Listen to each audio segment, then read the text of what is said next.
Selamat malam, para penikmat kabar horor dimanapun Anda berada. Malam ini, saya akan menceritakan sebuah kisah yang ditulis oleh sebuah akun bernama Aid Mirip Ayah. Cerita ini adalah berdasarkan pengalaman pribadinya sendiri, yang mana beliau ini bekerja di salah satu pulau Kalimantan. Ya, langsung saja. Ini adalah cerita langsung yang diambil dari sudut pribadi sang narasumber. Waktu itu, di awal November tahun 2017, sebut saja aku Agus. Aku dapat tawaran kerja, dan pekerjaan itu di suatu daerah hampir ekor wilayah Borneo, atau bisa dikatakan hampir perbatasan Indonesia-Malaysia. Aku bekerja pada kontraktor daerah yang saat itu sedang menang tender untuk pengerjaan infrastruktur jalan antara desa, khususnya desa-desa tertinggal. Kontrak kami saat itu sekitar 3 bulan. Perjalanan ke daerah itu cukup jauh dari bandara, memakan waktu kurang lebih 7 sampai 8 jam. Dari bandara 4 jam perjalanan. Aku tiba di kota kabupaten itu. Karena kemalaman, aku ditawarkan untuk menginap di rumah salah satu pejabat di daerah itu. Besok pagi-pagi sekali, lanjut perjalanan yang sisa 4 jam itu. Aku pun terima tawaran itu, dan kebetulan capek dan ngantuk. Tak banyak obrolan malam ini, karena sudah larut juga, dan hanya sekedar berkenalan dan sebagainya. Keesokan paginya, setelah siap, aku diajak sarapan sambil mengobrol. Bapak pejabat itu bilang seperti ini. "Udah siap bang kerja di sana?" Insya Allah siap pak, jawabku. Jauh daerahnya bang. Ke pasar jauh, kampungnya sepi, pedalaman sekali. Soalnya angker, mistisnya masih kental bang. Intinya jauh lah bang. Takutnya nggak betah kamu. Nggak apa-apa pak. Senang juga sama tempat yang masih asli gitu. Masih banyak hutan gitu, sahutku. Ya, tapi dalam hati dilema. Ya sudah, hati-hati saja bang. Sama ucapan. Perilaku juga di sana ya, jangan aneh-aneh. Rawan soalnya. Tutup si bapak pejabat itu. Perjalanan pun dilanjutkan. Selama di perjalanan, aku memikirkan kata-kata bapak tadi. Dalam hati, belum apa-apa sudah dapat cerita yang aneh-aneh. Yang sepi lah, yang jauh lah, angker lah. Kayak perasaanku ini sudah diwanti-wanti olehnya. Tapi ya sudahlah. Bersikap baik saja pokoknya di sana. Setelah berbagai rintangan, mulai dari mobil mogok, banjir dan lain-lain, tibalah aku ke perkampungan yang memang sepi sekali. Dan kukira itu di lokasi, ternyata bukan. Masih 1 jam perjalanan lagi untuk sampai ke lokasi. Dan aku masih harus menunggu air surut dulu buat ke seberang sungai. Karena di perkampungan yang dituju ada di seberang sungai. Dan terpaksa aku bermalam lagi di sini. Aku sudah mulai bete di sini, bosan. Tapi ya masih dibawa enjoy saja. Keliling kampung. Orangnya pun ramah-ramah juga. Asyiklah. Dapat suguhan kopi, dan kalau mau ada arak juga. Kampung ini terbilang sepi. Banyak rumah yang kosong. Berada di pinggiran sungai. Dan sekelilingnya pohon besar masih terbilang hutan lebat. Kalau siang tak terlalu seram. Tapi saat malam datang, berasa banget sunyinya. Tak ada listrik di kampung itu. Hanya listrik menggunakan genset, yang mana jam 10 malam sudah mati, dan dilanjutkan dengan pelita sebagai penerangannya. Saat menjelang tidur, aku lagi-lagi disuguhi cerita yang ngeri. Mulai dari mistisnya kampung yang saya tuju. Tempatnya itu dulu katanya perang zaman penjajahan, hingga cerita budaya lokal tentang berburu kepala, budaya adat zaman dulu. Tapi itu sudah dulu, kata bapak yang menemani malamku ini. Deg-degan sekali rasanya mau ke kampung yang saya tuju ini. Belum nyampe saja, udah mendengar cerita yang aneh-aneh. Tapi di sisi lain, aku merasa makin tertantang dan penasaran pun menjadi-jadi. Aku sebut saja kampung yang aku tuju adalah Kampung Sintai. Ini adalah nama samaran. Singkat cerita, setelah berbagai macam hal, termasuk menyeberangi sungai, lewat jalan yang turun naik, lewat jembatan gantung, jalanan dengan jurang terjal, kami tiba di Kampung Sintai tersebut sekitar jam 4 sore. Sebelum sampai ke perkampungan, kami berhenti di tanjakan tertinggi di sana. Aku diantar oleh pemandu jalan, ya orang sekitar situ, menggunakan motor. Saat berhenti di atas tanjakan, mataku tertuju ke sebuah pohon besar dan tinggi sekali. Pohon itu berbatang putih, daunnya tak begitu rimbun. Bentuknya mirip pohon bonsai Jepang. Pohon itu tepat di samping jembatan besar, akses utama menuju Kampung Sintai.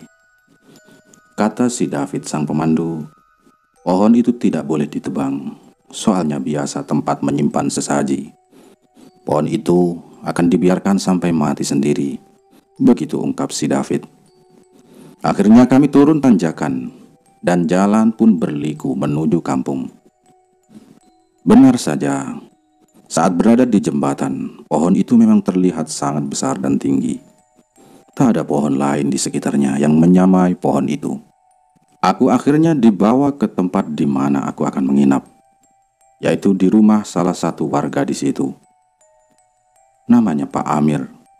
Orangnya ramah, serasa sudah lama ketemu, padahal baru kali pertama ketemu. Begitu juga dengan istri dan anak-anaknya. Aku disambut sangat baik oleh keluarga Pak Amir.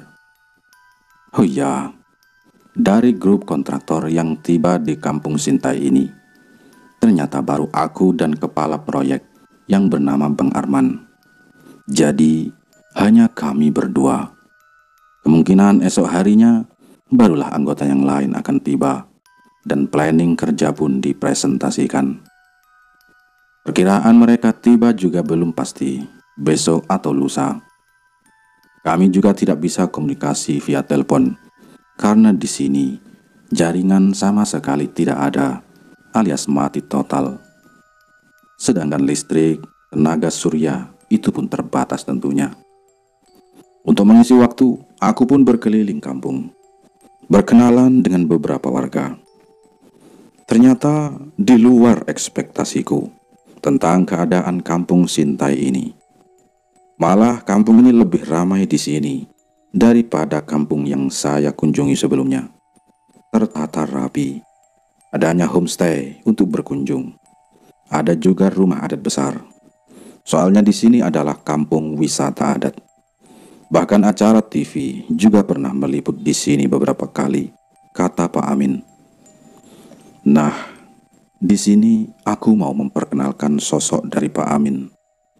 Beliau adalah sesepuh atau tokoh adat di kampung ini. Pak Amin merupakan sosok yang penting dari cerita ini.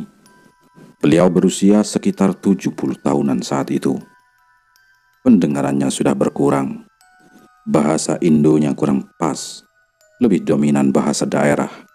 Dan si David lah yang menjadi translatorku saat ini. Pak Amin bercerita banyak sekali, termasuk sejarah adat. Dan juga sejarah tempat ini pernah menjadi tempat gerilyanya tentara Inggris. Bahkan di situ katanya menunjuk ke arah rawa-rawa dekat rumahku menginap. Nah, di rawa itu tempat orang saling bunuh. Kata Pak Amin yang diterjemahkan oleh si David, saya ingat betul waktu itu saya masih kecil. Di rawa itu ditemukan beberapa mayat. Itu kata Pak Amin. Tapi tenang bos, kita sudah merdeka, itu cerita zaman dulu, sambung si David. Ya, kalau masalah angker juga ya tidak terlalulah menurut si David. Cuma ya kita harus jaga sikap saja, jaga perkataan, jangan takabur.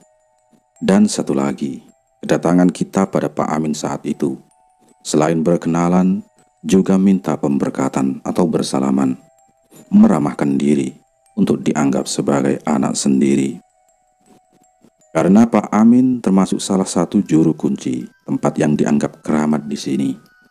Ya takutnya terjadi hal yang tidak diinginkan. Setidaknya kepada hal-hal yang gaib. Kata si David, "Ya kan sudah tahu bos, kalau kamu salah satu anak Pak Amin juga. Jadi mereka hal-hal gaib tidak akan mengganggu." Itulah si David menjelaskan dan menerjemahkan kata-katanya Pak Amin.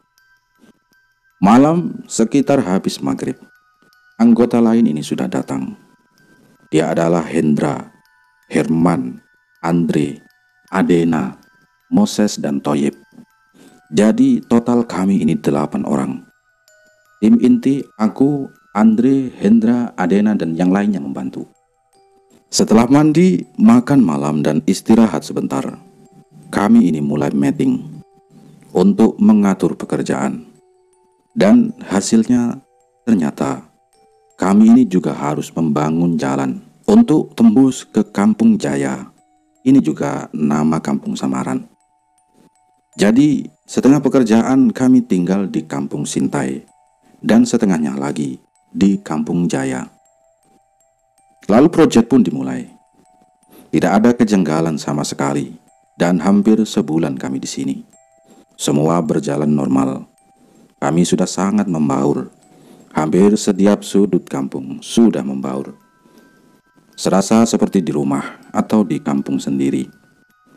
Akhirnya, kerjaan sudah mendekati pertengahan jarak antara Kampung Sintai dan Kampung Jaya. Di sini kami baru mengetahui, ternyata Kampung Sintai dan Kampung Jaya itu adalah pecahan dari sebuah kampung tua yang berada jauh di atas bukit. Namun, pekerjaan tidak sampai ke kampung tua itu. Hanya antara Kampung Sintai dan Jaya saja. Dan di pertengahan ini, kejanggalan juga sudah mulai terasa. Awalnya kami hanya bekerja di siang hari. Namun dirasa waktu sangat mepet. Kami mengadakan kerja lembur. Istirahat jam 5 sore. Mulai kembali bekerja jam 7 hingga jam 10 malam. Kami tidak pulang ke tempat menginap, namun tetap standby di lapangan. Nah, saat-saat menunggu inilah, biasanya hal-hal aneh sering terjadi. Memasuki senja, suara binatang di pinggiran hutan mulai bermacam-macam terdengar. Kadang bikin merinding. Perlu diketahui, sepanjang jalan penghubung ini, tidak ada pemukiman sama sekali. Hanya hutan di sisi kiri dan kanan jalan. Dan kontur jalan perbukitan ini kecil. Jadi bentuk jalan ini tidak lurus, melainkan berkelok-kelok. Turun naik, mengikuti bentuk bukit ke bukit.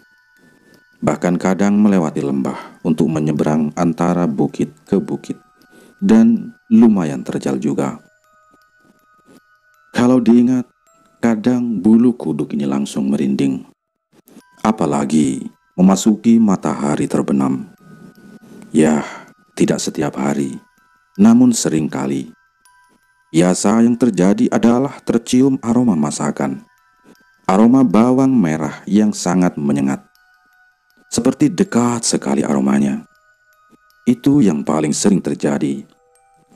Pernah di suatu sore, karena tim inti dipecah menjadi 2. Jadi satu tim ini 2 orang.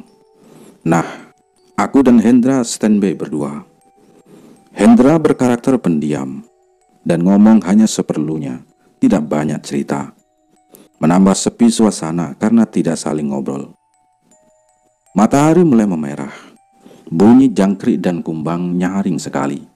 Di sisi kami menunggu adalah tebing dengan ketinggian kurang lebih 3-4 meter. Aku sedikit banyak bicara hari itu untuk menghilangkan sepi. Tapi karena Hendra tidak begitu banyak bicara, jadi lebih banyak diam dan sepi. Saat matahari mulai hilang, terdengar dari atas tebing suara orang yang berjalan di atas daun kering. Srek, srek, srek, srek. Kayaknya suara itu berjalan langkah demi langkah. Aku dan Hendra saling tatap. Hendra mulai siaga, siap-siap kabur, namun tetap tenang. Tak lama, suara itu menghilang. Namun tak lama lagi terdengar. Aku dan Hendra pun menatap ke atas. Pikirku mungkin itu hewan. Aku pura-pura batuk. Kalau hewan pasti akan menghindar jika mendengar suara manusia, dan pasti langsung menjauh dari kami. Di luar dugaan, memang suara langkah itu menghilang, tapi berganti suara orang tua yang mengerang kesakitan, seperti menggigil. Semakin cepat, lagu berganti dengan suara teriakan ketakutan.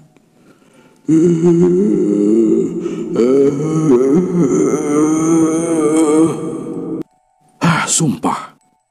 Saat itu serasa dari ujung kaki hingga kepala semua berdiri. Aku dan Hendra pun kabur lari sekencang-kencangnya menuju mobil. Suara teriakan itu masih terdengar perlahan menjauh dan menjauh sebelum akhirnya menghilang. Nafasku terputus-putus, tersedak seperti mau mati waktu itu. Ku tatap si Hendra. Wajahnya pucat seperti tak berdarah. Kami tidak meninggalkan tempat. Badan seperti tak berdaya lagi. Kami hanya menunggu pengawal dan pekerja lain datang. Aku dan Hendra tak pernah cerita kepada siapapun tentang kejadian ini, kecuali cerita bau masakan dan aroma bawang. Soalnya, saat kami cerita pasal aroma itu, kami pernah diperingatkan, kalau ada kejadian aneh dan janggal, jangan pernah diceritakan kembali. Soalnya kalau diceritakan kembali, malah semakin menjadi. Dan benar saja kami malah mendapatkan kejadian seseram tadi. Kapok deh mau cerita, pikirku. Hari kelima kerja. Malam, aku dan Hendra saling ngobrol. Buat udahan saja kerja malamnya. Udah gak kuat. Tiap hari mengalami hal-hal yang aneh. Kecuali memang dua tim ini dijadikan satu.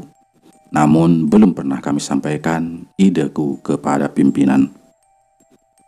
Sampai akhirnya hari ketujuh, aku dan Hendra mengalami kembali hal yang aneh. Seperti biasa, menjelang matahari terbenam, aku dan Hendra menunggu lagi di depan jalan tikungan atau di dekatnya tikungan. Lampu mobil dinyalakan agar terang, karena sama sekali tak ada penerangan. Sekitar jam 18.30 sore atau setengah 7 malam, aku turun dari mobil untuk membuang air kecil. Aku pun menghadap belakang mobil. Saat aku putar balik ke arah depan mobil, samar-samar aku melihat kabut asap dari tikungan. Dan tak lama, terlihat sesosok berpakaian lusuh compang-camping dengan caping di kepala. Dan sosok itu jongkok dan berjalan maju menjauh dari kami. Tapi berjalan bukan melangkah, melainkan menyeret badannya, seperti menarik maju dengan tangannya. Bisa dibilang, kakek ngesot. Sekali lagi aku merinding sekujur badan dan buru-buru masuk ke mobil. Allahu Akbar, aku bergumam sambil masuk ke mobil. Sialnya, di dalam mobil, aku mendapati Hendra tak bereaksi sama sekali. Hanya tatapan kosong ke arah depan. Tak bersuara. Tak berinteraksi sama sekali. Aku panggil-panggil namanya. Tapi si Hendra sama sekali tak bergeming. Bahkan saat aku tampar Hendra, sama sekali dia tak merubah posisinya. Sampai akhirnya aku semburkan air ke wajah Hendra. Barulah Hendra seperti kaget dan sadar. Dan dia sama sekali tak tahu kejadian yang aku alami barusan.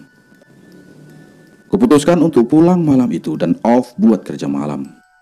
Ya kecuali tadi digabung kembali dua tim. Kemudian, singkat cerita kami mulai kembali dengan jam kerja normal, yaitu kerja di jam siang saja. Tanda-tanda pemukiman sudah mulai terlihat.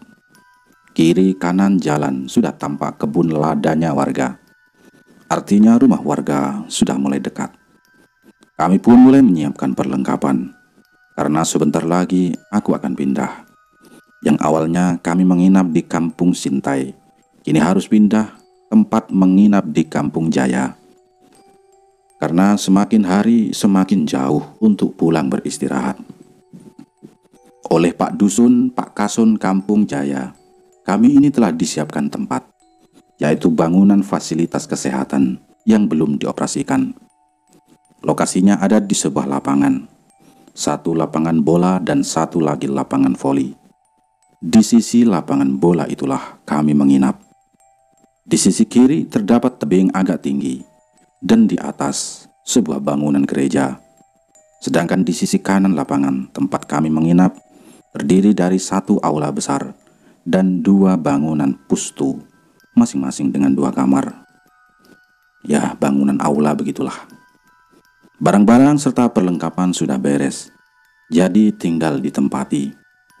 Usai berpamitan kepada Pak Amir sekeluarga, sore itu kami pindah ke Kampung Jaya. Di sini tidak terlalu ramai. Rumah warga pun berada hanya di kiri kanan jalan saja. Sebetulnya ya cukup ramai juga. Hanya dibagi dua kelompok pemukiman. Dan posisi tempat menginap kami berada di antara pemukiman 1 dan pemukiman 2. Tergolong sepi. Namun camp kami tak pernah terasa sepi. Karena lapangan menjadi tempat anak-anak dan pemuda-pemudi berkumpul. Proyek terus berlanjut, kerja lancar dan normal seperti biasa. Paling hanya kendala hujan, sehingga pekerjaan kadang berhenti, hingga cuaca panas dan jalan mengering. Karena pengerjaan dasar tanah yang cukup lengket bila hujan datang. Yang tak membosankan di sini adalah kehadiran anak-anak dan pemuda-pemudi kampung. Tapi kalau malam, kembali sunyi juga di camp ini. Ya kecuali malam minggu. Entah kenapa, malam minggu di sini sangat berarti. Tanpa absen, setiap malam minggu selalu saja ramai. Terasa berbeda dengan malam yang lain. Karena sejak jam 7 malam, warga sudah berkumpul di rumah salah seorang warga. Bisa dibilang seorang seniman lah. Dia mahir sekali memainkan organ, mengiringi warga bergantian menyanyi al genre lagi. Saat ada yang menyanyi, yang lainnya berjoget sambil minum tuak yang dibawakan keliling. Ya, tuak itu hasil patungan warga setiap malam minggu.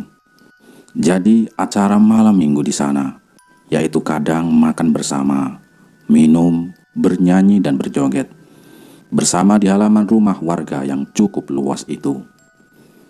Namun, kami tidak terlalu sering mengikuti perayaan malam minggu tersebut.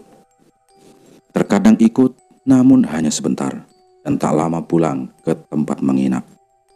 Apalagi Hendra. Dari anggota kami 8 orang, si Hendra lah penunggu setia base camp atau tempat kami menginap. Nah, kalau aku lebih ke berbincang ke rumah Pak Dusun, belajar bahasa, adat budaya, serat cerita pengalaman Pak Dusun. Oh iya, nama beliau Pak Kasun ini adalah Pak Joni. Dan yang lainnya pun ikut berjoget bersama warga. Kita flashback sedikit waktu memasuki kampung ini. Nah, waktu awal masuk kampung, terasa agak kurang nyaman. Untuk warganya cenderung tidak ramah. Contohnya saja, sewaktu aku masuk gerbang kampung dengan berjalan kaki bersama Adena. Adena itu ya juga teman seprofesi. Jadi beberapa warga berdiri di teras masing-masing, seperti memperhatikan kami. Dan mereka ini rata-rata bertelanjang dada. Maksudnya yang bapak-bapaknya. Jadi setiap berpapasan di depan mereka, kami selalu merendahkan kepala sambil menyapa, "Pak, permisi Pak." Nah, hampir setiap rumah yang ada orangnya, kami selalu menyapa. Ya, seperti pada umumnya kan, namanya juga kita masuk ke wilayah orang. Haruslah permisi, mengakrabkan diri. Salah satunya dengan cara menyapa warga sekitar. Tapi yang terjadi malah tak ada satupun dari sekian rumah tadi yang membalas sapaan kami. Mereka menatap, tapi tak berekspresi. tak berkata apapun, tanpa mimik senyum atau apapun itu yang mengisyaratkan mereka menerima sapaan kami. Hanya menatap saja. Adena mencolek cepat lenganku dengan telunjuknya. "Bang, gak bersahabat kali ku tengok orang ini," bisik si Adena. Adena adalah perantau asal tanah Sumatera. Ngomongnya ceplas-ceplos. Aku pun tidak menjawab, hanya memberikan isyarat mengangguk untuk mengiyakan kata-katanya. Dalam hati ya, bilang benar sih. Seperti tak senang dengan pendatang baru. Menurutku mungkin bakal tak asik ada di sini. Tak berapa lama tibalah kami di depan warung, dan ternyata itu adalah rumah Pak Joni, kepala dusun. Jadi berbeda dengan warga-warga tadi.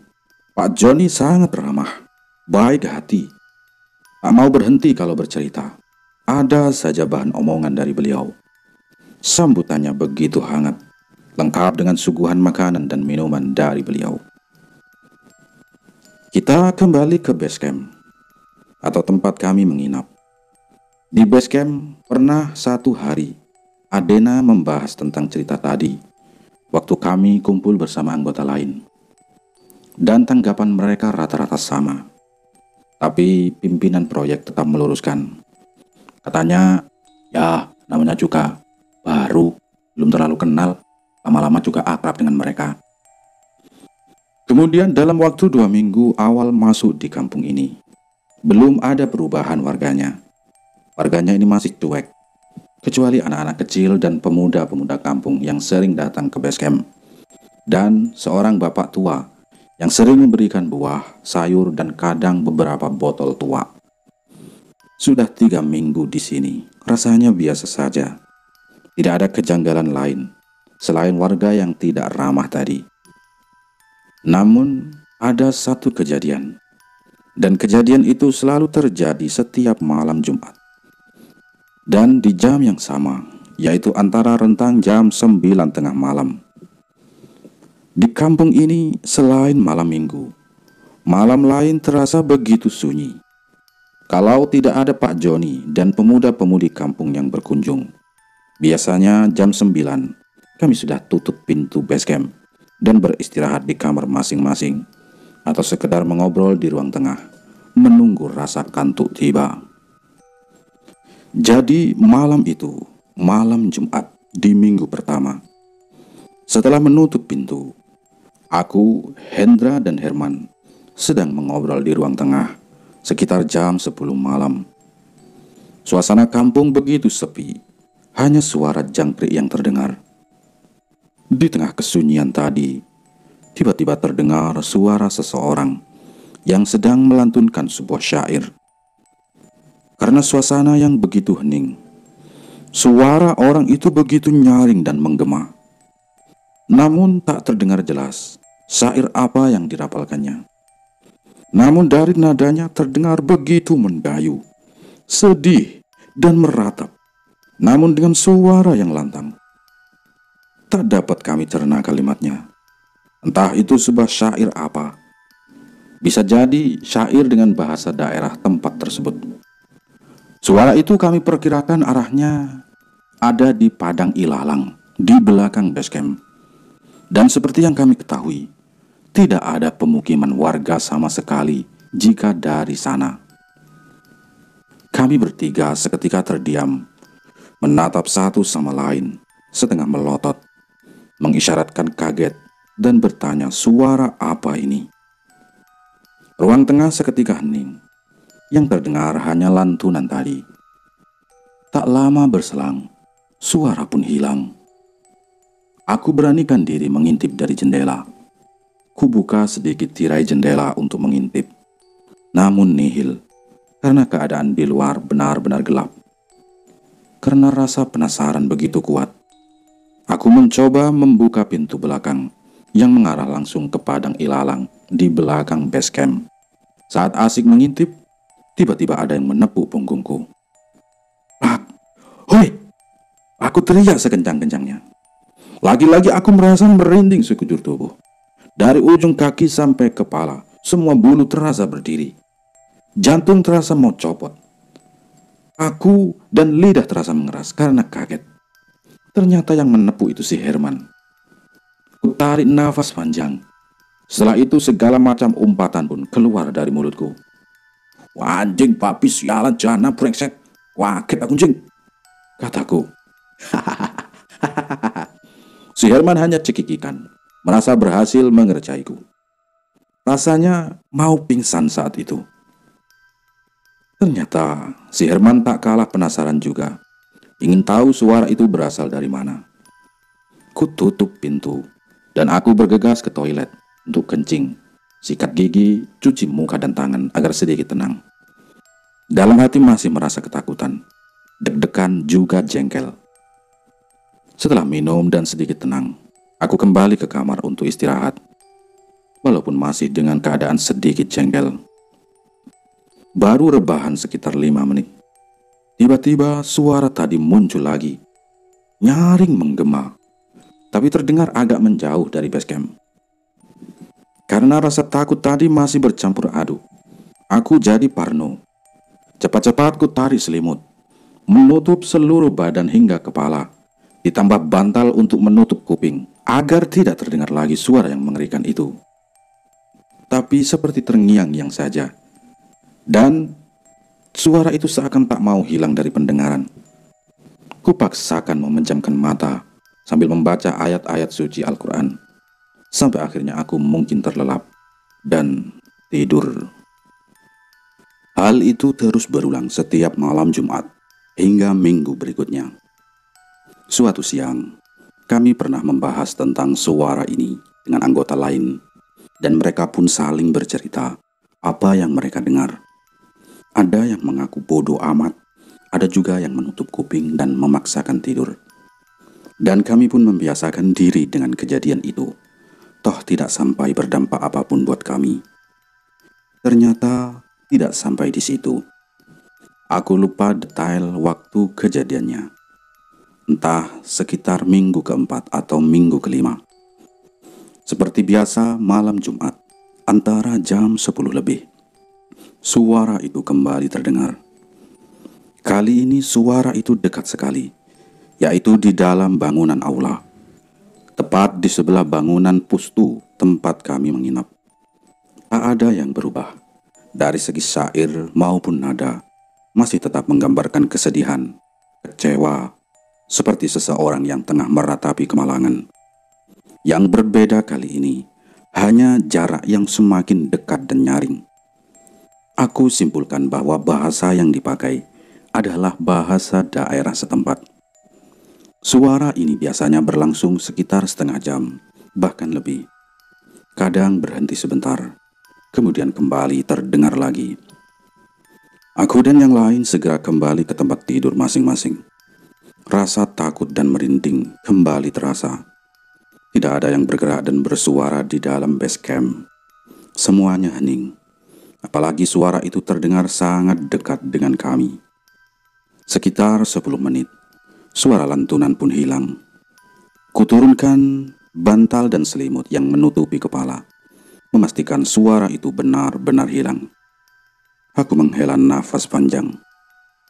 Alhamdulillah, sudah hilang, bisikku pada Hendra. Perasaanku berangsur tenang kembali, tapi rasa ngantuk masih belum terasa. Aku hanya berdiri diam, berbaring menengadah, memperhatikan langit-langit base camp. Tak tahu pikiran entah kemana, hanya hening yang terasa. Tiba-tiba, suara itu kembali terdengar. Sontak darahku terasa mengalir kencang sekali. Panas dan merinding tak karuan serentak terasa. Bagaimana tidak, suara itu terdengar lebih dekat lagi, yaitu di depan pintu base camp. Dan parahnya lagi, suara itu kini berputar mengelilingi base camp. Terdengar seperti seseorang berjalan pelan sekali, sambil melantunkan syair, mendayu, pelan sekali seperti langkah seorang pengantin. Perasaan yang awalnya sudah tenang, kini kembali bergemuruh. Aku dan Hendra berkumpul di sudut kamar, dengan rasa takut, mencekam, serasa sedang diteror sesuatu yang sangat mengerikan. Kami hanya meringkuk tanpa suara satu sama lain. Nafas menggebu seperti usai berlari kencang sekali. Tak ada pilihan, hanya diam dan tak bersuaralah satu-satunya yang dapat kami lakukan. Menunggu apa yang akan terjadi selanjutnya, dan dengan harapan semoga semua ini cepat berlalu.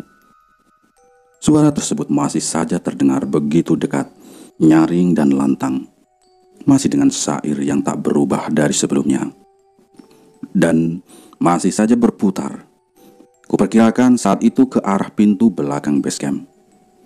Namun saat tiba di pintu belakang, suara itu pun berhenti. Apa mungkin sosok yang melantunkan suara ini ingin masuk ke base camp lewat pintu? Pikirku. Oh, matilah aku. Aku gak siap melihat sosoknya. Mendengar suaranya saja sudah bikin merinding. Batinku masih menduga-duga. Aku masih saja menggulung diri di dalam selimut dan bantal. Mataku pun aku pejamkan sekuat-kuatnya. Cukup lama, suara itu pun menghilang. Aku buka mata dan bantal penutup kuping. Perlahan-lahan mengeluarkan kepala dari selimut. Aku sampai berhalusinasi seperti gambaran film horor. Saat buka mata, tiba-tiba sosok itu di depan wajahku. Ah, jangan sampai ya Tuhan, batinku menyeruak. Dan bersyukur, ternyata tidak seperti yang aku bayangkan. Kupasang telinga untuk mendengarkan suara itu, seperti ya samar-samar. Terdengar, namun suaranya berjalan perlahan menjauh, sebelum akhirnya menghilang dari pendengaranku. Sore sekitar jam 4, aku pun mendatangi Pak Joni. Setelah kupikir, aku baiknya menyampaikan cerita semalam kepada Pak Joni, walaupun melanggar peringatan dari David tentang cerita sebelumnya. Ah, bodoh amat, terasa tak tenang dengan kejadian ini, pikirku. Seperti biasa, setiap berkunjung ke Pak Joni, kurang afdol kalau tidak makan makanan yang disuguhkan beliau. Pokoknya kalau ke rumah harus makan, kata Pak Joni. Sambil makan, aku mulai membuka topik pembicaraan tentang kejadian semalam. Perlahan, ku ceritakan dengan bahasa yang kurasa tidak menyinggung Pak Joni selaku warga setempat. Namun, Pak Joni memang pada dasarnya orang yang sangat asik diajak ngobrol. Jadi beliau begitu antusias mendengar ceritaku. Dan aku menceritakannya secara detail, waktu dan kejadian demi kejadian itu. Hingga saat akhir cerita, wajah Pak Joni yang awalnya selalu terlihat ceria, mendadak datar dan cenderung serius. Aku pun tiba-tiba merasa tegang. Takutnya ada kata-kataku yang tidak enak didengar beliau. Pak Joni menatapku. Aku jadi kikuk tak karuan. Kamu takut ya? Tanyanya. Wah iya Pak, merinding kalau sudah dengar suara itu. Pak Joni menghela nafas. Aku menunggu apa yang akan disampaikan oleh beliau. Tiba-tiba, pak!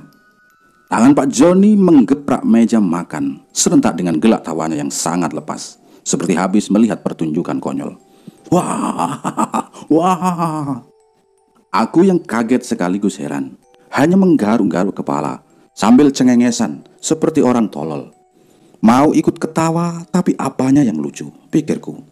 Pak Joni terus saja tertawa terbahak-bahak dan menoleh ke arah istrinya sambil bicara dengan bahasa daerah, dan istrinya hanya menjawab, oh. Dan istrinya itu ikut tertawa. Aku makin bertambah bingung. Nanti habis makan kita cerita lagi, kata Pak Joni menggelengkan kepala sambil meredakan tawanya.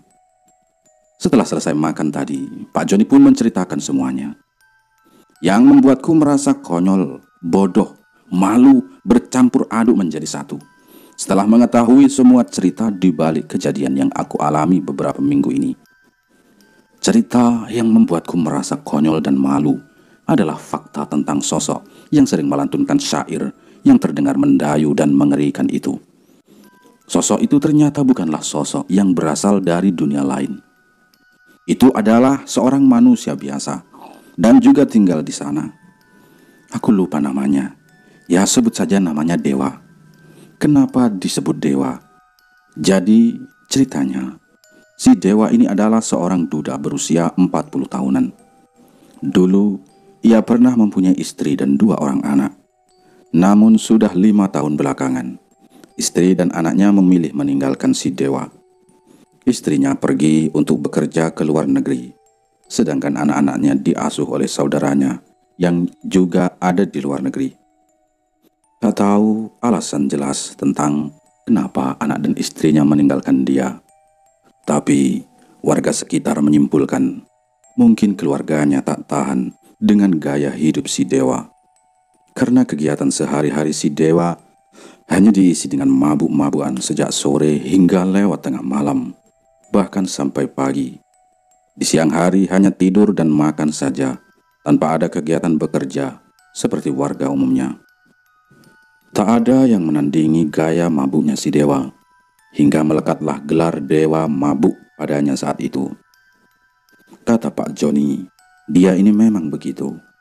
Kadang melantunkan syair itu di dalam kebun saat malam hari, atau berkeliling di sekitaran rumah warga. Dan syair yang dibawakannya tersebut memang bahasa daerah setempat yang isinya menceritakan tentang kesedihannya. Tentang pertanyaan-pertanyaan di dalam syair, mengapa orang yang disayanginya meninggalkannya sendiri. Saat ini hidupnya terasa hampa, sudah seperti angka 1, berdiri sendiri, gelap gulita. Dan syair itu banyak lagi. Ya, kurang lebih seperti itulah gambaran dari syair si Dewa. Tak usah khawatir lagi ya, tutup Pak Joni.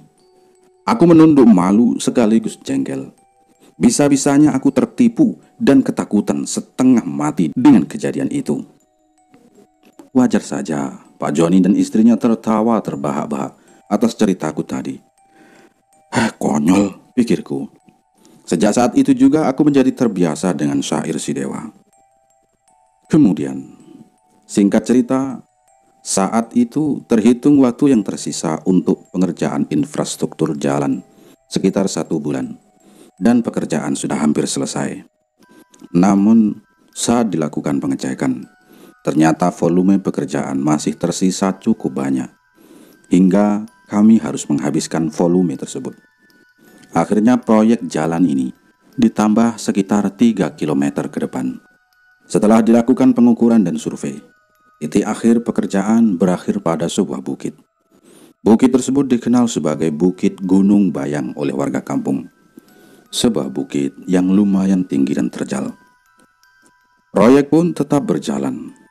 Tapi memasuki minggu pertama, progres pekerjaan mengalami kendala, yaitu kendala cuaca. Sudah beberapa hari ini hujan turun sangat deras, dan kami harus menunggu panas terik dulu, setidaknya setengah hari untuk bisa mengoperasikan mesin kembali. Di hari kelima pada minggu kedua, langit begitu mendung dan gelap. Hujan turun sejak pagi hingga siang. Intensitas hujan lumayan deras saat itu. Menjelang pukul 1, barulah hujan mereda dan matahari mulai bersinar. Langit terlihat sangat cerah setelahnya.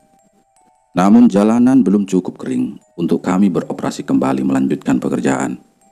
Dan sudah dipastikan tidak ada kegiatan siang hingga sore ini.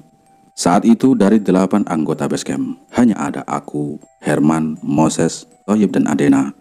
Sementara Hendra dan Andre ikut pimpinan proyek yang bernama Bang Arman ke kecamatan tetangga untuk berbelanja berbagai keperluan dan kemungkinan pulang malam karena cukup jauh. Beberapa minggu di sini, masing-masing dari kami saling berkenalan, dari bapak-bapak, ibu-ibu, anak kecil, pemuda-pemudi, hingga tak terlepas juga dari yang namanya mencari pasangan, yaitu gadis-gadis di kampung tersebut. Ya, mana tahu jodoh, ya kan Bang? Hehehe, canda Adena sambil sikutnya diarahkan ke rusukku saat berkenalan dengan beberapa gadis di sana beberapa minggu yang lalu. Dan akhirnya, untuk mengisi waktu luang, sore ini kami masing-masing mencari kesibukan. Ada yang memancing, ada yang tipis-tipis modus bertamu, padahal mau deketin cewek. Ada yang juga sudah PDKT dan sebagainya. Sedangkan aku masih dengan hobi dan rasa penasaranku yang tinggi tentang mengeksplor tempat-tempat dengan nuansa alam yang unik. Tidak munafik sih, ada juga si gadis yang aku taksir. Tapi untuk hari ini, Aku lebih memilih tak mau menyia-nyiakan kesempatan untuk mengeksplor tempat-tempat bagus yang masih banyak tersembunyi di pedalaman Borneo ini. Aku menemui anak Pak Joni, pemuda berusia sekitar 17 tahun. Dia sering berkunjung ke base camp, bermain gitar dan bernyanyi bersama kami. Buah jatuh tidak jauh dari pohonnya. Bagaimana bapaknya, begitu juga dengan anaknya. Dia ramah, asik diajak ngobrol, dan juga tidak pernah kehabisan topik. Pernah satu waktu aku menanyakan tempat yang bisa dikunjungi sekitaran kampung ini. Dan dia pun merekomendasikan sebuah tempat. Tempat itulah yang dikenal sebagai Lubuk, atau yang kalau di Jawa biasa dikatakan Curug. Sebelumnya Yupel bercerita. Yupel ini adalah anaknya Pak Joni. Dia bercerita tentang tempat itu. Tempatnya tidak jauh dari sini. Naik sepeda motor sekitar kurang lebih 10 menit. Kemudian dilanjutkan jalan kaki ya sekitar 10 menit. Jalannya tak jauh, cuma aksesnya yang agak sulit, melewati batu-batu untuk sampai ke titik lubuk tersebut. Tempatnya tak terlalu bagus sih bos, tapi airnya enak, dingin, bisa berenang-berenang juga, kata si Yupel. Tak mau menunggu lama, rasa penasaranku semakin menjadi-jadi. Kebetulan sekali saat menuju ke rumahnya, ternyata kami berpapasan di jalan. Dan ia memang berniat berkunjung ke base camp. Aku pun menyampaikan niatku, ingin berkunjung ke tempat yang ia ceritakan. Tanpa basa-basi apapun, ia langsung menyanggupi ajakanku tadi. Kami pun langsung berangkat ke lokasi tersebut. Kunyalakan stopwatch saat memasuki persimpangan kampung menuju Lubuk untuk menghitung waktu tempuh kami. Dalam perjalanan, masih saja si Yupe ini bercerita. Jelaskan banyak hal tentang kegiatan orang kampung dan sebagainya. Berasa di antar guide sungguhan, pikirku. Akhirnya kami tiba di jalan, di mana motor sudah tidak bisa masuk lagi karena adanya medan yang tak memungkinkan. Sampai di titik ini, waktu tempuh hanya 7 menit.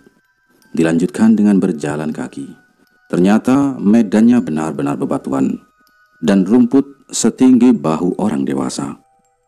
Tak lama berjalan, suara gemuruh air mulai terdengar nyaring. Sudah dekat bang, Yupel menoleh ke arahku dengan senyum sumringahnya. Jalannya cepat sekali. Aku sampai ngos-ngosan mengikuti langkahnya dari belakang dan sempat tertinggal. Beberapa saat kami pun tiba, tepat di pinggir lubuk. Penasaranku sudah tuntas tentang tempat ini. Ya, lubuk ini berbentuk oval. Oval ini adalah bulat lonjong kayak telur, dengan panjang sekitar kurang lebih 50-60 meter dan lebar sekitar 20-30 meter. Di tengah-tengahnya terdapat sumber air yang mengalir kencang.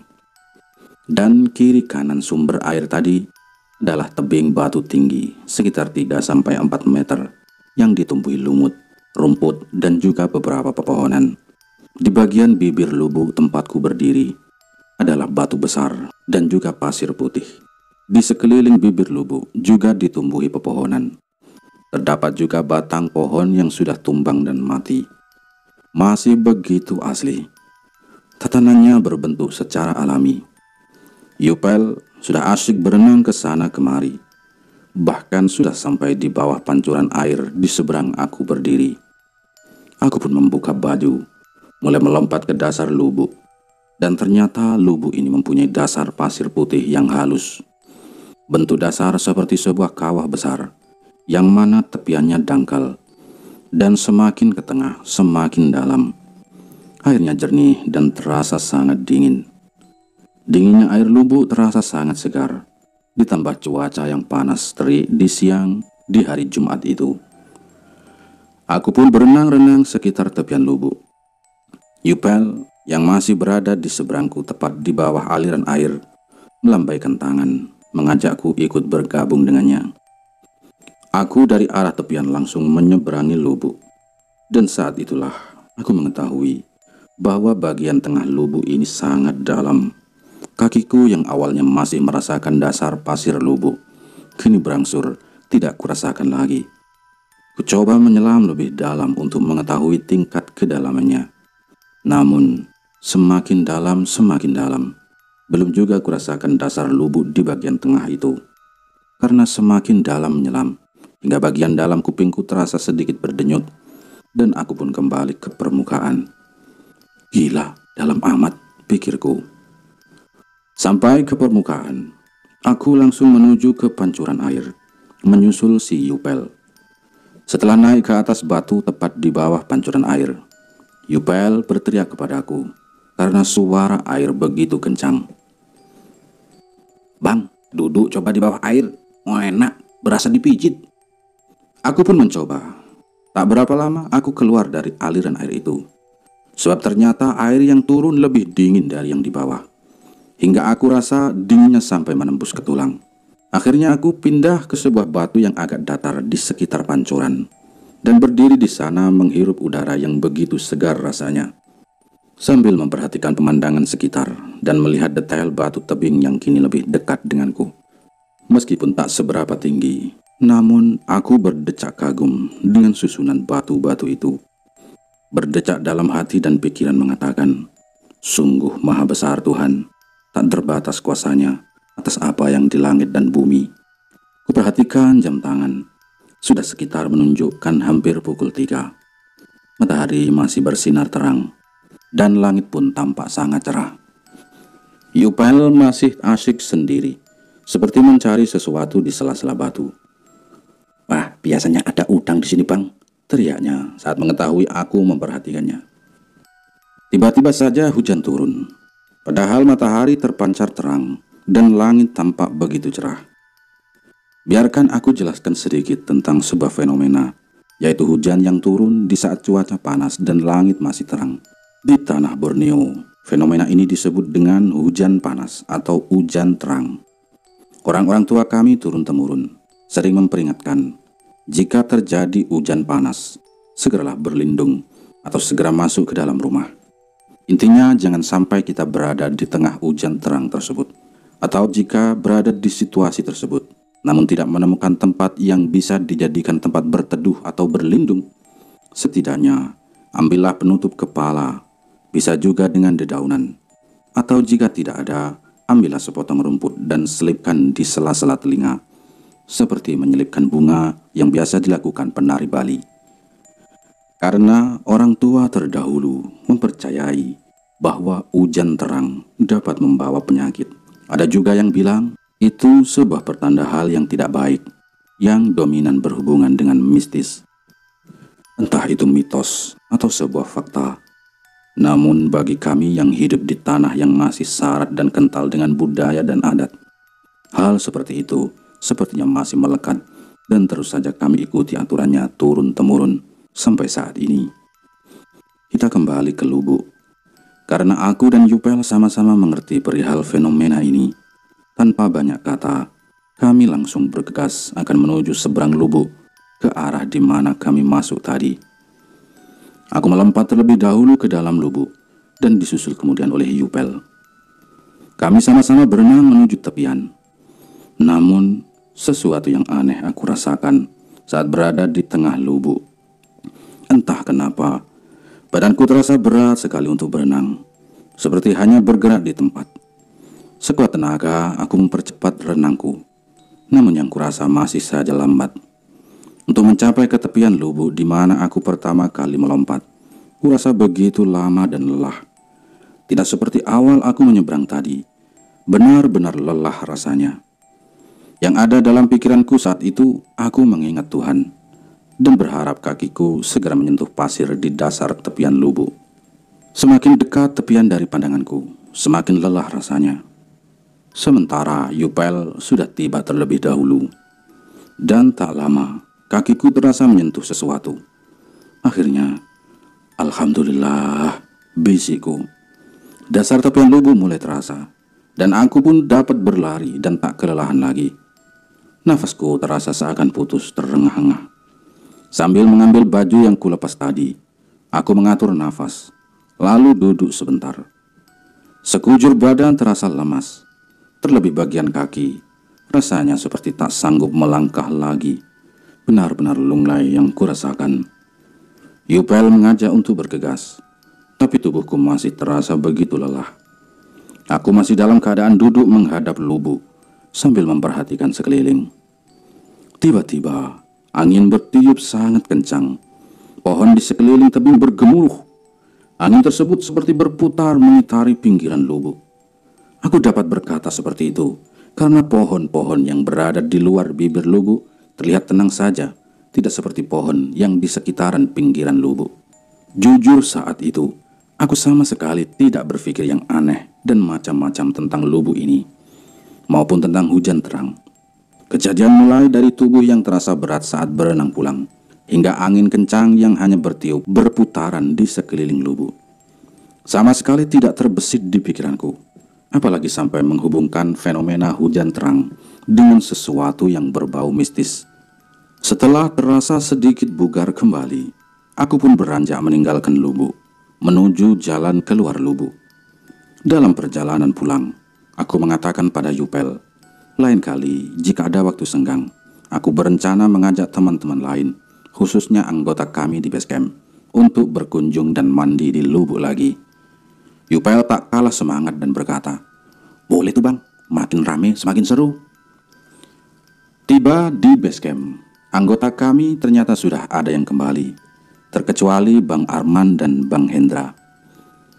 Terlihat mereka sedang asyik bermain gitar, bernyanyi dan juga saling mengobrol. Melihat kedatangan kami dalam keadaan berbasah-basahan, perhatian mereka pun tertuju pada kami berdua. Salah satu dari mereka bertanya, kenapa kami sampai berbasah-basahan, sedangkan cuaca sedang tidak hujan. Dan ternyata di sekitar kampung dan base camp tidak ada hujan turun, selain tadi pagi sampai siang.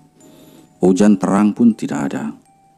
Yupel menceritakan kemana aku dan Yupel pergi dan pulang karena hujan terang. Selesai dengan ceritanya tentang tempat itu, Yupel juga menyampaikan niatku untuk mengajak serta mereka kembali berkunjung ke sana. Mereka begitu antusias mendengarkan, terlihat bersemangat dan penasaran tempat yang kami kunjungi barusan. Bahkan ada yang mengusulkan untuk kembali sore itu juga ke sana. Namun waktu tak memungkinkan, takutnya pulang kemalaman karena medan menuju ke lokasi sedikit sulit. Keesokan harinya, Sabtu pagi itu, cuaca terlihat cerah. Kami pun kembali melanjutkan pekerjaan seperti biasa. Berangkat setelah sarapan, kembali dengan tugas masing-masing. Bang Arman yang pulangnya agak larut tadi malam, sudah berangkat pagi sekali menggunakan mobil. Rencananya akan mengangkut bahan bakar untuk alat berat dan harus berangkat pagi agar dapat kembali ke lokasi proyek hari itu juga, karena jarak yang ditempuh cukup jauh. Terpaksa kami harus berangkat jalan kaki karena jalan pintas terdekat ke proyek hanya jalan setapak kecil, tak bisa dilalui kendaraan. Terpaksa kami berangkat dengan berjalan kaki menempuh jarak kurang lebih 1 km. Pulang dan pergi berarti 2 km. Seperti biasa, setiap Sabtu kami pulang agak cepat. Untuk Senin hingga Jumat, biasanya kami pulang jam 5 sore. Namun setiap Sabtu hanya sampai jam 4. Tapi mengingat kami harus pulang tanpa kendaraan, jadi jam pulang dipercepat menjadi jam 3 sore. Sesampainya di base camp, istirahat dan sebagainya, kami dan beberapa pemuda di kampung duduk bersama seperti biasa di halaman base camp. Salah satu pemuda menyampaikan bahwa tuan rumah yang biasanya mengadakan acara musik setiap malam minggu mengundang seluruh anggota base camp untuk hadir malam ini tanpa terkecuali, dalam rangka menyambut anaknya yang telah lama tidak pulang kampung. Menurut kabar, anaknya adalah orang yang cukup sukses di rantauan, dan kebetulan malam ini malam minggu, maka dijadikanlah malam ini pun malam pesta menyambut kedatangan anaknya. Malam pun tiba, suara musik sudah mulai terdengar. Oh iya, di kampung ini biasanya setiap mengadakan pesta apapun tak lepas dari yang namanya minuman, apalagi tuak dan arak, karena memang sudah tradisinya. Bahkan tradisi ini sudah menjadi identitas yang melekat sampai saat ini. Lanjut ke pesta. Tak seperti biasanya, malam minggu kali ini lebih ramai dari biasanya. Terlihat lebih meriah dengan tambahan lampu ala-ala diskotik. Kami pun diundang ke ruang tamu utama di rumah tuan rumah untuk berkenalan dengan anaknya. Kami pun berkenalan dan disuguhkan makanan. Di atas meja sudah disiapkan berbagai jenis minuman, mulai dari tradisional sampai kelas branded pun ada di situ. Begitu pula di bagian halaman, terlihat ada yang bernyanyi, berjoget, bercanda tawa. Ada juga yang sudah meracau karena mabuk. Malam semakin larut, namun masih cukup ramai orang di sana, termasuk anggota base camp. Dan beberapa dari anggota kami juga terlihat sudah mabuk parah, kecuali aku dan Hendra. Melihat keadaan seperti itu, aku, Hendra, dan dibantu beberapa pemuda kampung menggotong mereka pulang ke base camp. Tak lama berselang, hujan deras pun turun. Jam menunjukkan pukul 3 dini hari. Setelah selesai dengan urusan mereka yang mabuk parah, aku pun membersihkan diri dan mandi untuk kemudian beristirahat karena kepalaku terasa sedikit berat. Pagi sekitar pukul 7, aku terkejut kaget karena mendengar ada sesuatu seperti peralatan dapur yang jatuh ke lantai. Klonteng! Dan aku pun langsung bangun dan menuju toilet. Ternyata itu adalah Hendra yang sudah lebih dulu bangun dariku, sedang membuat segelas kopi, dan dia tak sengaja menyenggol panci di atas kompor. Di luar masih saja gerimis. Sudah pasti tidak kerja hari ini, pikirku. Aku secara bergantian melihat dari kamar satu ke kamar yang lain untuk mengecek keadaan mereka yang mabuk parah semalam. Terlihat raut muka lelah dan masih pulas tertidur. Namun dari semuanya, hanya satu yang tidak berada di kamar, yaitu Moses. Saat aku keluar menuju teras, ternyata dia sedang di luar mengenakan jas hujan dan sepatu boot. Mau kemana, Ses? Tanyaku. Ke lokasi kerja, Bang, katanya. Loh, kan nggak kerja hari ini, Ses. Masih hujan juga. Mau ngecek mesin, Bang. Takutnya kehujanan. Ntar monggo lagi. Gak lama kok, ntar langsung balik, kata si Moses. Oh ya udah, hati-hati, Ses. Moses pun berjalan dan berangkat. Moses adalah seorang pemuda asal Sumatera, satu kampung dengan Andre dan Adena. Bahkan masih ada hubungan keluarga dengan Andre. Dia baru saja lulus SMA dan memutuskan ikut merantau bersama Andre dan Adena. Aku cukup akrab dengan sosok Moses. Ia anak yang ramah, rajin, cekatan, begitu bertanggung jawab terhadap pekerjaan, tapi terkadang sedikit tengil dan konyol tingkahnya. Hujan mulai reda. Matahari kembali bersinar seperti biasa, dan para pemabuk kini telah kembali normal pulih. Jam menunjukkan pukul 10 pagi. Kami pun mulai jenuh di base camp. Mulai berpikir mencari kegiatan untuk mengisi waktu luang hari ini. Tiba-tiba Herman yang tadinya sedang rebahan tiba-tiba bangun dan mengusulkan untuk pergi ke Lubuk, tempat yang kukunjungi kemarin. Kami pun kompak setuju. Kami berencana berangkat selepas makan siang, menunggu Yupel pulang dari gereja, dan juga menunggu Moses yang masih belum pulang dari lokasi proyek. Menjelang siang, kami semua bersiap-siap menuju Lubuk. Namun hanya Moses yang belum lagi kelihatan batang hidungnya.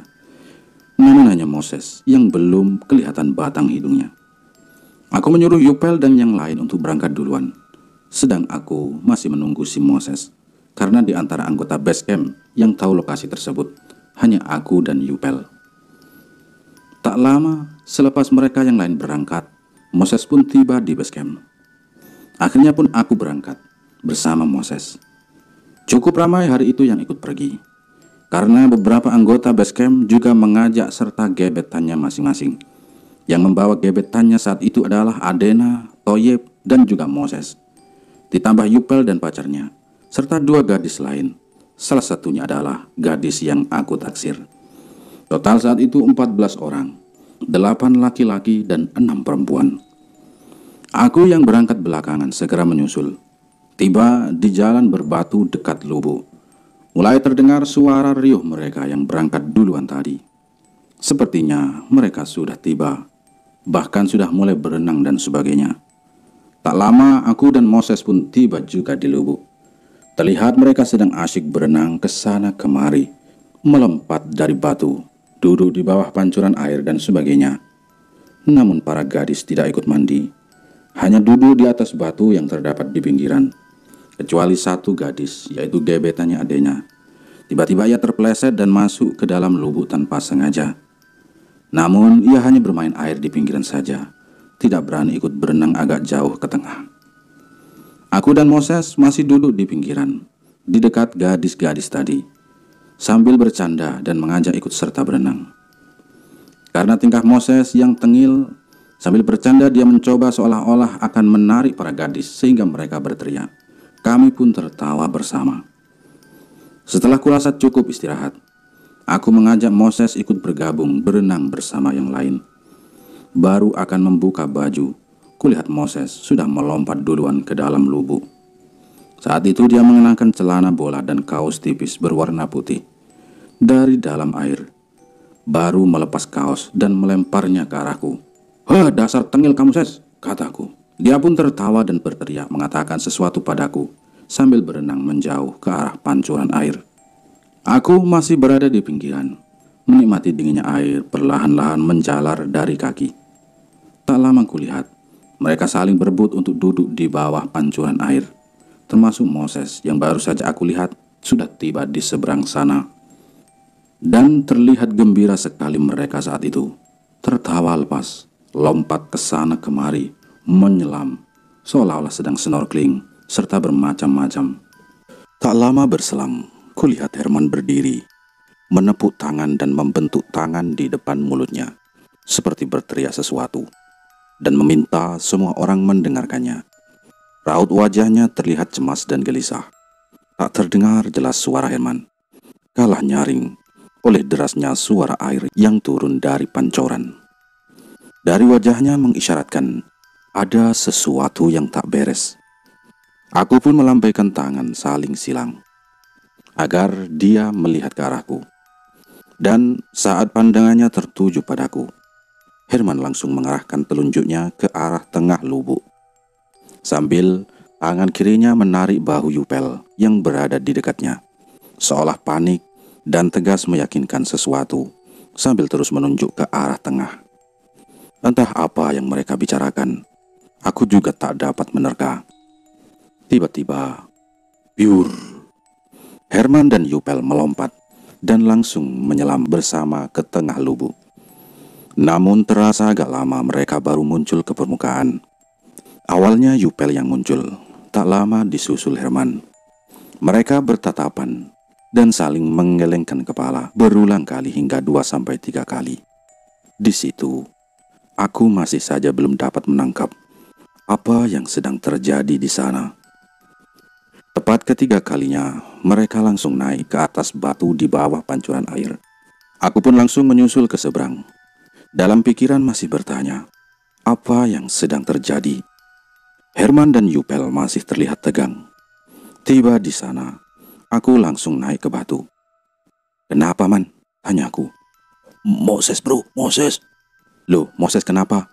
"Oh, Moses tenggelam di situ," sambil menunjuk ke tengah lubuk. "Serius?" tanyaku. Tiba-tiba raut wajah Herman kelihatan ragu. Entah kenapa saat itu aku tak percaya. Mungkin karena tingkah Moses yang tengil, kadang-kadang suka iseng. "Ah, mungkin sembunyi, Man. Moses kan orangnya tengil," kataku. "Ah, iya ya, hahaha," Yupel menambahkan. Tapi aku lihat tadi dia minta tolong," jawab Herman sedikit gagap. Saat itu seluruh orang yang ada di lubuk yang tadinya ribut, kini berubah senyap. Kami pun mulai memanggil nama Moses secara bergantian. "Moses, Moses, Moses." Sekali lagi aku pun bertanya kepada Herman. "Man, kamu yakin, Man?" "Iya bro, yakin," jawab Herman sambil garuk-garuk belakang kepalanya. Sesaat meyakinkan, namun sesaat juga tanpa ragu. "Yakin gak, Man?" tanyaku tegas. "Yakin bro, sumpah demi Allah," jawabnya tegas kali ini, sambil menerangkan kronologi kejadian. Dan dari situ barulah aku percaya. Setelah kami panik dan bergegas mencari sambil tetap memanggil nama Moses, ada yang mencari dengan menyelam, ada juga yang mencari di bawah tebing dan sebagainya. Aku berkali-kali menyelam di bagian tengah, namun tak menemukan hasil. Ditambah lagi rasa sakit pada kuping saat memaksakan diri menyelam lebih dalam. Kurang lebih setengah jam kami bersama-sama mencari, namun hasilnya masih nihil. Seketika suasana di sana yang awalnya gembira berubah menjadi hening. Semuanya diam tak bersuara. Hanya suara air yang terdengar sangat nyaring di tengah keheningan itu. Tak lama berselang, Yupel datang bersama seseorang, yaitu Bang Ijal. Bang Ijal adalah orang yang biasa meramaikan orjen setiap malam minggu. Kata Yupel, di kampung ini, dialah orang yang paling mahir menyelam. Dia sering berburu ikan di sungai dengan panah yang ditembakkan. Ternyata, saat kami sibuk mencari Moses, Yupel berinisiatif memberitahukan kejadian tersebut kepada orang-orang di kampung. Dan pertama kali dipanggil adalah Bang Ijal. Bang Ijal datang memperhatikan sekeliling. Tanpa sepatah kata pun, wajahnya menggambarkan seperti ada sesuatu beban yang ditanggungnya. Kami yang berada di sana hanya membisu dalam rasa sunyi dan kedinginan. Berbekal sebuah kacamata selam, ia pun mendekat ke dalam lubuk. Bang Ijal meraih beberapa pucuk daun di sekitarnya. Sambil meremas daun, mulutnya komat kamit seperti merapal sebuah bacaan. Kakinya mulai masuk ke dasar lubuk, kemudian mendekatkan remasan ke dalam mulutnya dan meludah kecil, lalu mengusapnya pada kacamata selam tadi, lalu memakainya. Semua ia kerjakan dalam sekali jalan, sebelum seluruh badannya tenggelam ke dasar air. Tak berapa lama, Bang Ijal muncul ke permukaan, sedikit terengah-engah. Kami serius memperhatikan tanpa berkata. Bang Ijal hanya menggelengkan kepala, kemudian menarik nafas panjang dan menyelam kembali. Beberapa kali mencoba, namun tak kunjung ada hasil. Beberapa warga mulai berdatangan sedikit demi sedikit dan mulai ramai. Beberapa warga juga ada yang ikut terjun mencari, dan ada juga yang membawa beberapa utas akar pohon seperti tali yang ujungnya diikat dengan batu. Ternyata akar itu sebagai pengganti tali untuk mengukur kedalaman air di lubuk. Bang Ijal merapat kembali ke tepian lubuk, berdiri dalam keadaan setengah badannya masih di dalam lubuk dan bercacak pinggang. Kembali diraihnya beberapa lembar pucuk daun dan mengulangi pola awal ia memasuki lubuk. Kemudian berkeliling lubuk dengan berenang. Setelah satu putaran, Bang Ijal kembali menuju tengah lubuk, mendongakkan kepala, lalu menarik nafas panjang, dan selep, Bang Ijal pun menghilang dari permukaan dan kembali menyelam. Tak dapat aku perkirakan waktunya, namun kali ini lebih lama, benar-benar lebih lama dari percobaan sebelumnya. Dari tengah lubuk terlihat gelembung udara yang muncul ke permukaan. Terlihat cukup banyak. Beberapa warga sekitar bersiaga untuk terjun ke lubuk, takut terjadi sesuatu terhadap Bang Ijal. Aku yang masih tegang, tiba-tiba saja dikagetkan dengan sebuah rangkulan dari belakang. Ternyata itu Pak Joni. Wajahnya memerah, rautnya seperti menahan tangis dan pilu, sambil berkata, "Moses, anakku, salah aku, plak, plak," kata Pak Joni sambil menampar wajahnya berkali-kali. Aku spontan menahan tangan beliau, lalu membalas rangkulannya. "Pak, sabar," sedikit menenangkannya. Kenapa Pak Joni ini ngomong anakku? Karena kami semua ini sudah dianggap anaknya oleh Pak Joni. Pernah suatu hari saat berkunjung ke rumah Pak Joni, aku menyeletuk bertanya pada Pak Joni, "Pak, Bapak kok baik sekali pada kami? Hampir setiap bertamu, pasti disuguhi makanan dan lainnya." Pak Joni tersenyum dan bercerita bahwa beliau sudah menganggap anggota base camp itu bagai anak sendiri. "Apalagi kalian di sini ini datang membantu kami, warga kampung. Kami merasa sangat terbantu dan pelayanan kami pada kalian belum seberapa," tutupnya. Kita kembali ke situasi tegang tadi. Pandangan kami kembali tertuju ke arah tengah lubuk, masih dengan harapan bahwa semuanya terkendali dan dalam keadaan baik. Baru saja seorang warga akan mengecek ke arah gelembung air tadi. Tiba-tiba Bang Ijal pun muncul dan menyemburkan udara bercampur air dari mulutnya, disusul dengan sesuatu di samping tangan kanannya. Dan benar saja, itu adalah sosok Moses dalam keadaan terkelungkup. Sontak suasana sekitar lubuk mendadak riuh oleh teriakan dan percakapan warga yang ramai yang hadir di situ. Beberapa suara tangis pun terdengar dari arah ibu-ibu. Begitu juga Pak Joni yang tadinya seperti menahan tangis. Sekarang tangisnya pun pecah. Sambil berlari mendekat dan memanggil nama Moses. Pak Joni ini berlari sambil mendekat dan memanggil nama Moses. "Moses, anakku, anakku," teriaknya saat tiba dan memeluk jasad yang terlihat terkulai. Aku sambil memperhatikan Bang Ijal. Ia masih terengah-engah menatap tajam lubuk sebelum akhirnya pergi tanpa sepatah kata pun. Mungkin teman-teman masih ingat di cerita bagian pertama saat aku mampir bermalam di rumah salah satu anggota dewan daerah atau seorang pejabat, dan perhentianku yang terakhir sebelum dua kampung ini, di mana setiap persinggahanku rata-rata menyampaikan cerita yang tidak enak tentang daerah ini, termasuk banyaknya misteri yang mungkin di luar nalar manusia, yang mana semua itu memang terjadi dan bisa dikatakan benar adanya. Entah kenapa, di saat peristiwa di Lubuk dan bersamaan perginya Bang Ijal tanpa sepatah kata itu, menimbulkan sebuah pertanyaan sekaligus kecemasan, juga rasa pembenaran atas ucapan-ucapan orang sebelumnya tentang daerah ini. Di dalam pikiranku sempat berpikir yang tidak-tidak atau berpikir negatif tentang daerah ini di saat bersamaan pada situasi itu. Namun aku tepis semuanya melihat suasana sedang tak karuan saat itu, apalagi saat melihat pecahnya tangis orang-orang sekitar, terlebih Pak Joni. Setelah jasad Moses berhasil naik ke darat, seketika warga mendekat berkumpul. Pak Joni masih dengan tangisnya mengguncangkan tubuh Moses sambil sesekali menciumi wajahnya. "Nak, Moses, nak, sadarlah nak, anakku," tangisnya. Beliau seperti masih tak putus harapan. Pak Joni dan warga sekitar mencoba berbagai cara untuk menyelamatkan Moses, mengguncangkan tubuhnya, memberikan nafas buatan, hingga memposisikan terbalik, kaki di atas kepala di bawah. Tanpa air keluar dari hidung dan mulutnya. Aroma minuman bekas semalam juga tercium. Melihat itu, Pak Joni meyakinkan warga lain bahwa masih ada harapan. Walaupun beberapa warga sudah meyakini bahwa Moses tak akan tertolong lagi.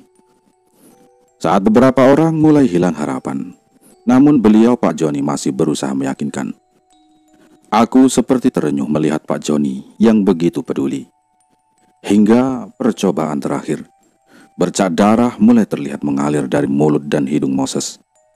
Terlihat tangis Pak Joni mulai terhenti, sambil tangannya menggapai pergelangan tangan Moses untuk mengecek nadinya. Dan untuk pertama kalinya, terlihat Pak Joni patah semangat, seperti pasrah dan mulai ikhlas. Anakku, anakku," sambil mengelus rambut dan menciumi kening Moses, menandakan memang tidak ada lagi harapan untuk menyelamatkan Moses, dan ia pun dinyatakan telah tiada. Entah kebetulan atau apapun itu, yang tadinya hujan terang, kini suasananya mulai terasa berubah.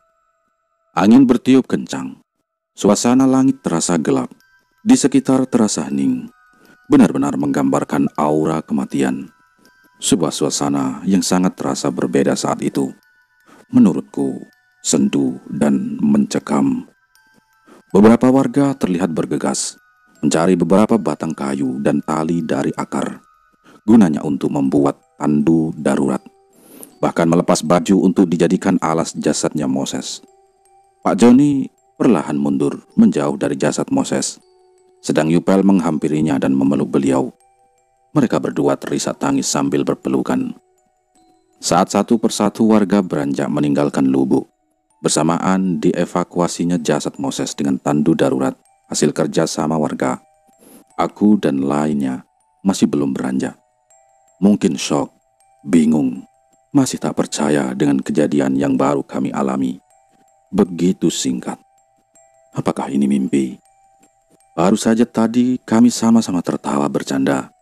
Hanya sekejap mata berbalik menjadi keadaan yang terasa tak karuan. Sangat tidak karuan saat itu. Terlihat dari tatapan mereka yang kosong. Sudah pasti hampir sama yang mereka rasakan maupun yang kurasakan. Jenazah pun dievakuasi, dibantu warga yang berdatangan tadi. Sulitnya medan yang dilalui tak menyurutkan mereka. Walaupun harus memikul tandu secara bergantian, mengingat jalan yang kecil dan tidak dapat diakses kendaraan selain roda 2. Sesampainya di base camp, warga pun telah banyak berkumpul. Bahkan warga kampung sebelumnya juga sudah berdatangan. Pak Kepala Dusun pun menginstruksikan keluarganya untuk membantu pengevakuasian jenazah hingga tuntas dan sampai rumah sakit atau puskesmas terdekat. Beberapa perangkat desa pun menghubungi pos-pos terdekat via HT untuk dilakukan penjemputan dengan mobil ambulan. Namun disayangkan tak menemui jawaban. Hingga akhirnya warga sepakat untuk memikul jenazah keluar desa sambil menunggu bantuan datang. Ada beberapa warga yang berpendapat kasihan jenazahnya berlama-lama karena pasti akan dikirim keluar pulau juga. Paling tidak, malam ini harus sampai ke rumah sakit untuk mendapat suntikan pengawet jenazah. Akhirnya kami pun berbondong-bondong mengantar jenazah, saling bergantian memikul tandu. Kurang lebih 3 km perjalanan yang sulit dan melelahkan tadi. Bantuan pun tiba. Bantuan mobil itu ternyata datang dari dusun warga atau datang dari dusunnya tetangga yang suka rela menjemput karena mendapat kabar lewat HT. Jenazah pun kini berpindah ke mobil untuk selanjutnya dibawa ke rumah sakit terdekat. Rombongan pun kembali ke Dusun Jaya menuju base camp dan rumah masing-masing. Setibanya kami di base camp, keadaan masih cukup ramai. Beberapa warga terlihat membawa bingkisan, mulai dari kopi, teh, gula, mie instan hingga beras, dan berbagai macam barang lainnya. Juga terdapat sebuah wadah yang disediakan bertujuan untuk menampung uang santunan. Spontan base camp yang kami tempati kini menjadi rumah duka.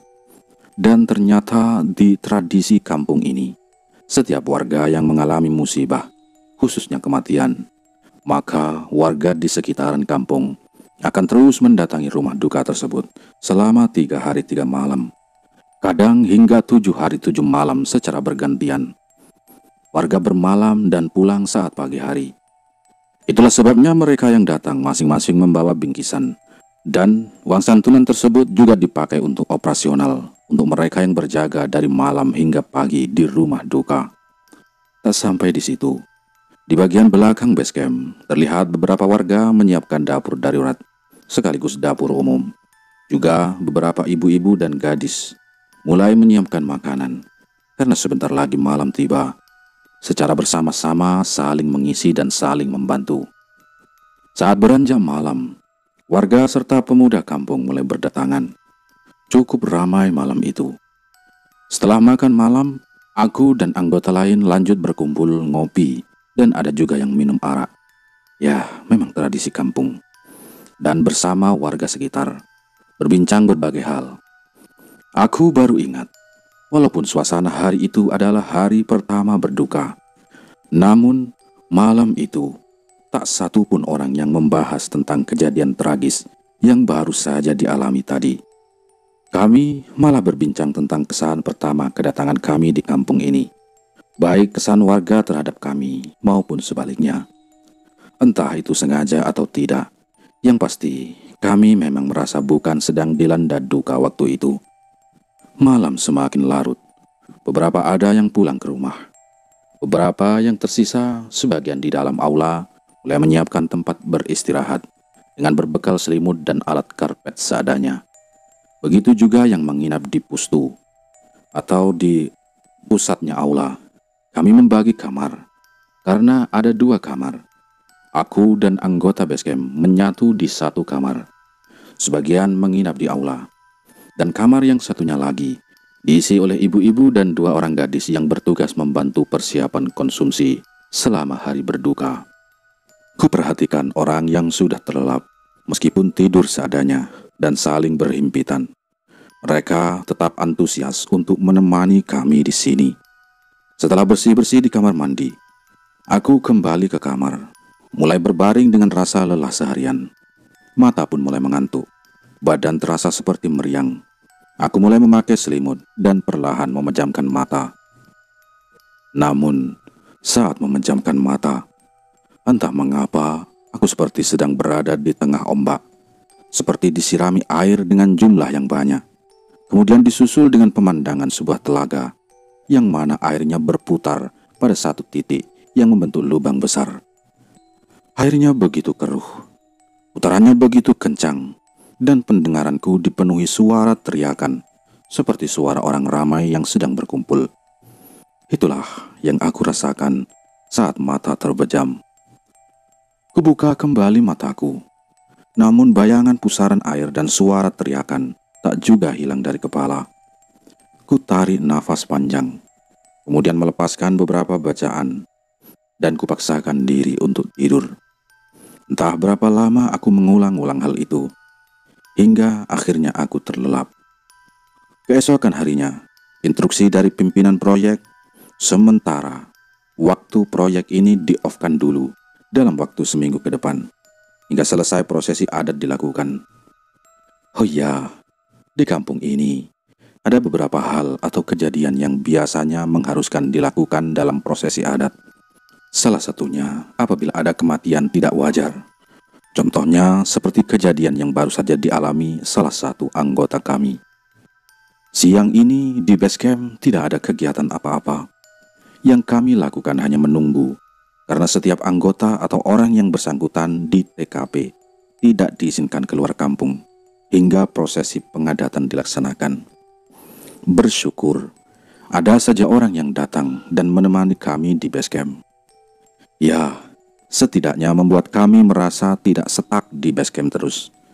Kadang juga kami yang berkunjung sekedar ngopi, ngobrol atau minum bersama di rumah warga sekitar. Malam ketiga seingatku, dan kejadian menjelang tidur di mana pendengaranku terasa ramai dengan teriakan, hingga pusaran air masih saja membayangi. Makin hari semakin menjadi, hingga kadang dada terasa sesak sekali. Yang parahnya lagi, perasaanku seperti ada yang menuntunku untuk pergi menuju lubuk, seperti jiwa yang terpanggil dan berfokus pada itu saja. Aku merasa ini semua mulai tak wajar. Kuputuskan untuk menceritakan ini pada rekanku yang lain. Dan ternyata mereka juga merasakan hal yang sama. Tapi mereka tak mau menceritakan kepada siapapun, mengingat pantangan yang sebelumnya pernah aku ceritakan. Keesokan harinya, saat berkumpul seperti biasa di teras depan, aku menceritakan ini semua pada seorang warga, yaitu Pak Badak. Pak Badak adalah seorang pemburu. Biasanya berburu di malam hari. Kenapa dia dipanggil Pak Badak? Karena sosok Pak Badak dikenal sebagai seorang yang kuat, sesuai dengan tampilannya yang sangar dan kekar. Ditambah beliau yang tampak jarang sekali memakai baju sehari-harinya, termasuk saat berburu. Lewat Pak Badak ini, aku mendapatkan beberapa cerita tentang sisi lain lubuk atau curug itu. Beliau bercerita, orang tuanya dahulu mengatakan lubuk itu aslinya tak selebar sekarang, hanya pasir dan dengan sebuah lubang di tengah. Menurut cerita orang tua dulu, lubang itu tembus hingga kampung sebelah.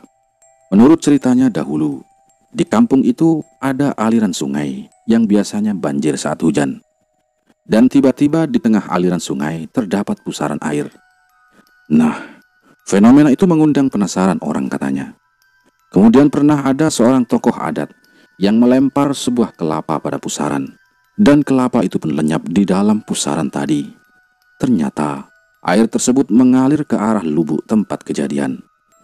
Hal itu diketahui lewat kelapa yang muncul pada lubuk. Sedangkan di sekitarnya tidak ada pohon kelapa. Karena hanya dikelilingi hutan, dan secara bersamaan lubuk yang tadinya hanya hamparan pasir pun menjadi banjir dengan air hingga saat ini. Sebenarnya kami menyesalkan kejadian ini, tapi ya sudahlah, yang terjadi tetaplah terjadi. Salah kami juga sih, kurang memantau anak-anak kami. Anak-anak generasi baru mana tahu sejarah tempat ini yang sebenarnya, kata Pak Badak. Aku dan yang lain melongo mendengar kata-kata Pak Badak. Pak Badak pun melanjutkan kembali ceritanya. Sebenarnya tempat itu memang angker.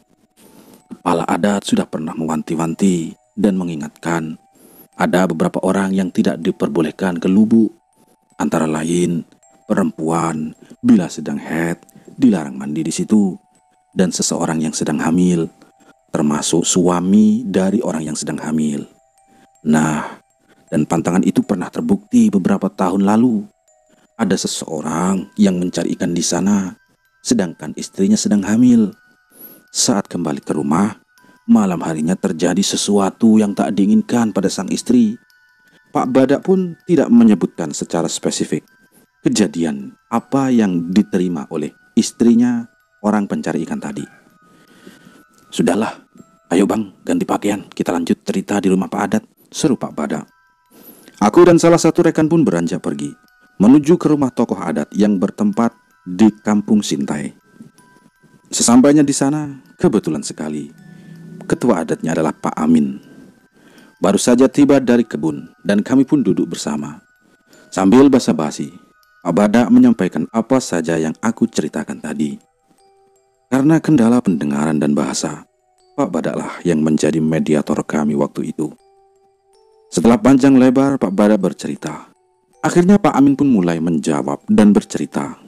Lewat terjemahan, cerita Pak Amin dan Pak Badak sama persis, termasuk larangan bagi orang yang bepergian ke lubuk.